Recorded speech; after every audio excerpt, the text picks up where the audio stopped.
Salut à tous, alors aujourd'hui une nouvelle vidéo, une vidéo conseil. C'est vrai que ça fait un petit moment que je pratique la musculation, j'ai un diplôme effectivement à la fac de sport, mais pour autant, je n'ai pas le statut de coach. Cependant, je vais essayer de te faire des vidéos conseils. Je vais t'expliquer en fait comment moi j'ai réussi à pallier certains problèmes, des solutions, des astuces que j'ai pu découvrir, que ce soit à travers les livres, que ce soit à travers des rencontres, que ce soit à travers des coachings que j'ai pu recevoir, etc., etc.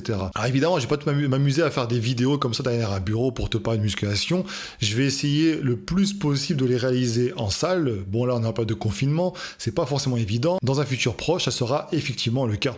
Je vais pas plus m'amuser à te sortir des études scientifiques, deux, trois études scientifiques pour un peu me la jouer, voilà, c'est prouvé scientifiquement, blablabla, parce que les études scientifiques c'est bien, c'est beau, mais ça ne fait pas tout, la pratique c'est mieux. C'est bien pour améliorer tes connaissances, pour étudier quelques pistes, pour, encore faut-il les interpréter, ne pas s'amuser à faire en sorte que ces études soient prises comme pour argent comptant, évidemment que non, mais voilà, donc moi, mon idée c'est de me dire, voilà, je fais ça pour progresser, teste, tu verras bien si ça marche sur toi ou pas, et dans les commentaires, évidemment, j'attends de toi que tu me partages tes astuces, training, etc., etc. Je vais simplifier au maximum mes propos, je pourrais m'amuser effectivement à sortir des phrases complexes. On pourrait parler au milieu de cellulaire, des muscles, les sarcomères, les machins, et tout. On s'en fout.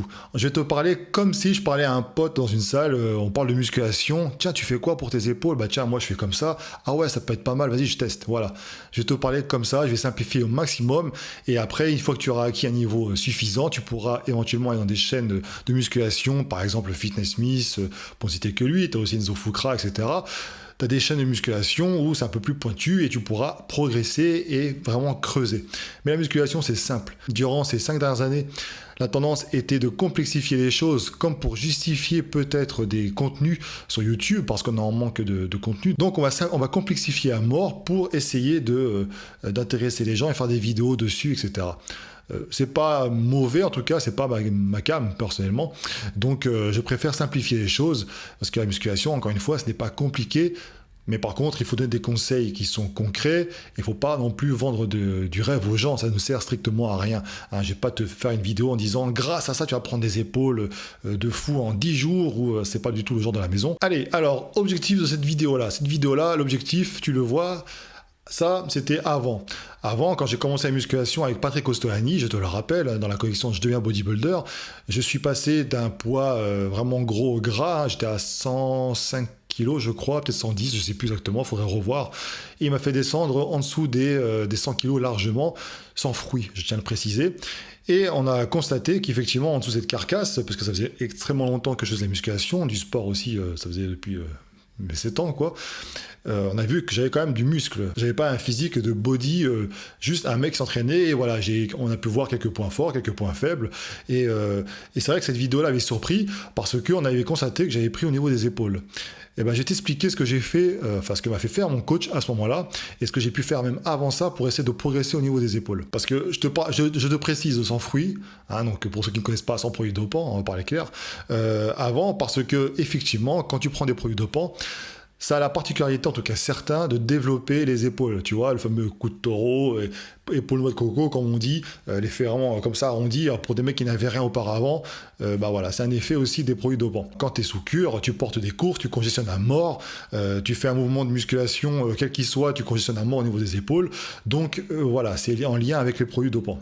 Certes, mais nous on va pas parler de ça, on va rester sur la musculation pure. Alors au départ, en fait, la méthode numéro 1 que j'ai découvert grâce à la méthode de la vie numéro 2, c'est les fameuses séries de 100. Et je crois même que Rudy Koya avait testé ça pour, je crois, l'arrière des épaules. J'avais fait comme lui finalement.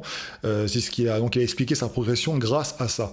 Donc tu as les séries de 100. Je vais détailler ensuite, tu verras ce que c'est. Mais en gros, c'est un apprentissage moteur, nerveux. C'est grâce à ça que tu vas pouvoir, ton corps va pouvoir apprendre à solliciter cette partie qui est un petit peu récalcitrante, que tu n'as pas l'habitude de solliciter. Mais bien avant cela, j'avais fait quelque chose qui ressemblait un petit peu à ça. J'avais testé l'électromusculation. Alors, moi, dans mon esprit, à cette époque-là, je n'y connaissais rien. Je pensais que je pouvais muscler grâce à ça. Mais en fait, indirectement, le fait de sentir son muscle se contracter, au niveau de la connexion cerveau-muscle, ça a permis en fait des choses, à mon avis, bénéfiques là-dedans. Voilà, tu sentais vraiment le muscle contracté, tu avais des douleurs à ce niveau-là. Mais voilà, le problème, c'est que cette contraction qui est pour le coup volontaire, en fait, elle est volontaire par la machine, mais pas par toi. Et moi, je crois beaucoup, comme beaucoup de bodybuilders, beaucoup de pratiquants de musculation avancée, à cette relation, connexion muscle-cerveau. Alors attention, quand on parle de ça, c'est pas ce qui explique que tu vas progresser de ouf, tu vas devenir Arnold Schwarzenegger, on est bien d'accord. En tout cas, c'est très très important d'apprendre à se focus sur un muscle. Et quand tu es débutant, évidemment, tu as du mal à solliciter, à vraiment solliciter la partie que tu veux travailler. Par exemple, si tu fais les tirages verticaux pour travailler les dorsaux, bien évidemment, au début, tu vas sentir plus les bras, pas trop le dos, ce qui est normal en fait. Bon, ce genre de choses, les séries de sang, l'électrostimulation, ça peut t'aider à ressentir un muscle. Une autre méthode qui permet, alors c'est pour les plus avancés, et ça c'est Gundil qui en a parlé récemment dans une vidéo qu'on a fait ensemble, c'est le fait de travailler sur les courbatures. Alors ça c'est intéressant parce que c'est pas ce qui va faire que tu vas progresser encore une fois de ouf, parce que ça dépend encore une fois de ta récupération, et souvent quand tu travailles sur des courbatures, enfin je sais pas toi mais moi je perds un peu de force, ce qui est normal. Par contre le fait de travailler sur les courbatures, c'est là que tu vas ressentir encore plus le muscle qui est courbaturé. Imagine que tu as des courbatures au niveau du dos et tu travailles dessus, et c'est grâce à ça que tu vas pouvoir plus ressentir les choses, tu vas pouvoir voir si ton mouvement est correct, et de ce fait par la suite ça sera bénéfique parce que tu vas apprendre à contracter le dos, à solliciter le dos. Bon là c'est le même principe en fait pour les épaules.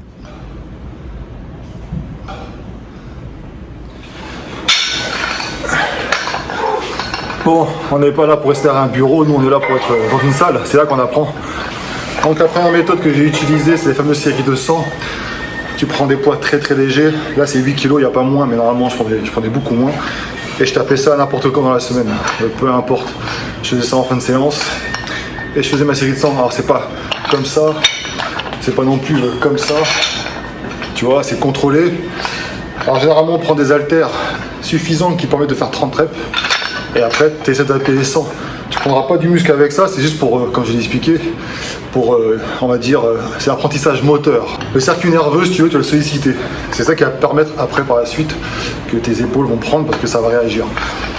Donc, tu fais pas non plus comme ça. Si tu ressembles à un albatros comme ça, c'est pas bon. Et si tu vois des potes à toi qui font ça, tu peux les taguer en bas de la vidéo. Si tu montes trop haut, tu vas taper quoi? Tu vas taper sur les trapèzes. Si tu descends trop bas, tu vas pas attention, donc ça sert à rien. Donc l'idée, c'est vraiment de contrôler. Tu descends, tension continue, là je sens plus rien, je remonte. Je descends, je remonte. Tu fais ça 100 fois, tu vois.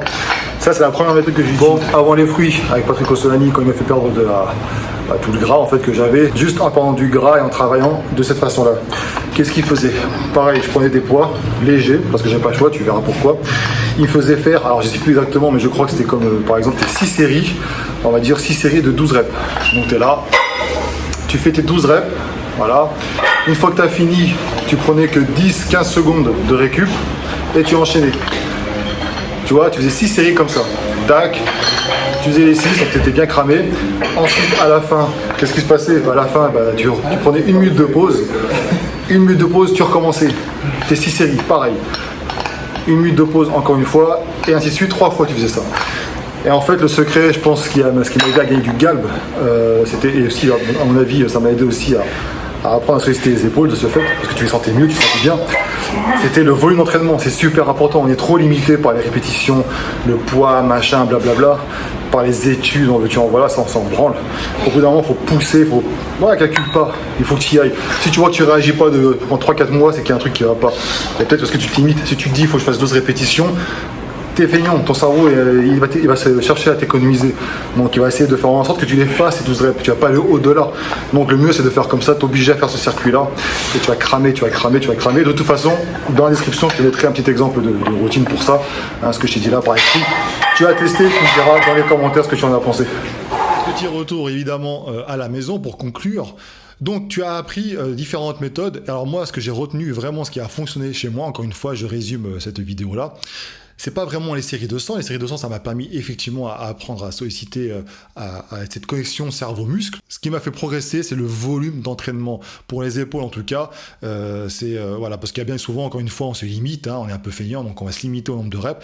Là, pour le coup, j'étais obligé de suivre le programme.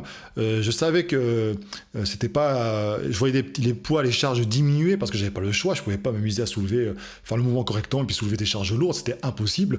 Et finalement, j'ai pris du galbe. Alors j'ai pas développé une masse, j'ai pas fait, voilà, j'ai pas pris de muscles, mais j'ai développé, voilà, c'était beaucoup plus arrondi.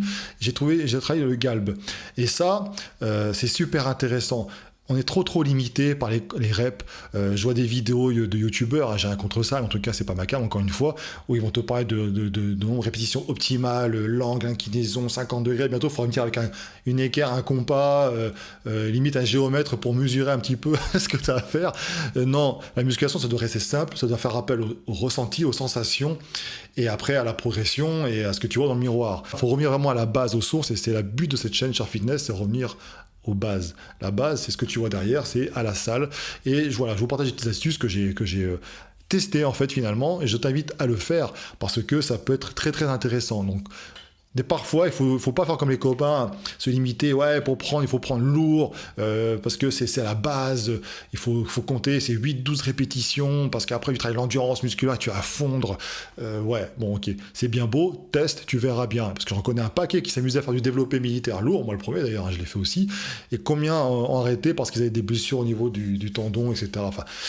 Au bout d'un moment, il faut travailler avec intelligence. Il faut vraiment, dès le début, le plus rapidement possible, être cohérent dans l'entraînement. Si tu vois que tu travailles lourd depuis des années, combien t'en vois dans les salles de musculation qui travaillent lourd, et ils progressent pas, les mecs.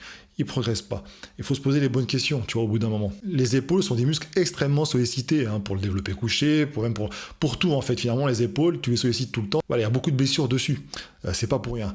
Donc moi, je crois beaucoup en ça, hein, en volume d'entraînement, isolation au maximum. Si tu n'arrives pas à t'isoler les épaules, parce que tu peux faire aussi, tu peux travailler en banc légèrement incliné pour travailler les élévations latérales. C'est ce que je fais dans une vidéo, là, tu peux le voir avec Arnaud Plaisant et Eddie Hayes, hein, c'est la vidéo qu'on a fait ensemble, tu peux voir ce que ça donne. Voilà, ça apprend un petit peu à isoler la partie qui t'intéresse.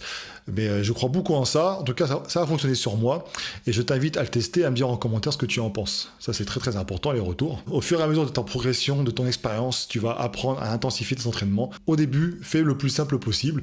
Si tu n'arrives pas à prendre des épaules, si tu n'arrives pas à les ressentir, teste ça.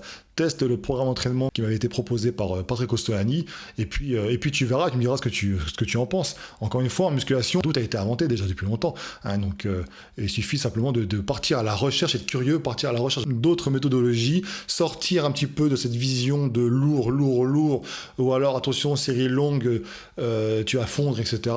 De plus en plus de body, dopé ou pas, peu importe, travaille avec des charges beaucoup moins lourdes qu'auparavant, c'est pas pour rien. Et il progresse tout autant. Donc voilà. Je t'invite à t'abonner, à liker cette vidéo et surtout à me commenter ce que tu en penses, hein, de cette méthodologie de travail. Et n'hésite pas à taguer tes potes qui sont en mode albatros à chaque fois, ceux qui font les élévations latérales comme ça. N'hésite pas à les taguer sur cette vidéo-là, parce que, à mon avis, ça peut les concerner. Et n'oublie pas, les études scientifiques, c'est bien, c'est beau, mais la pratique, c'est mieux.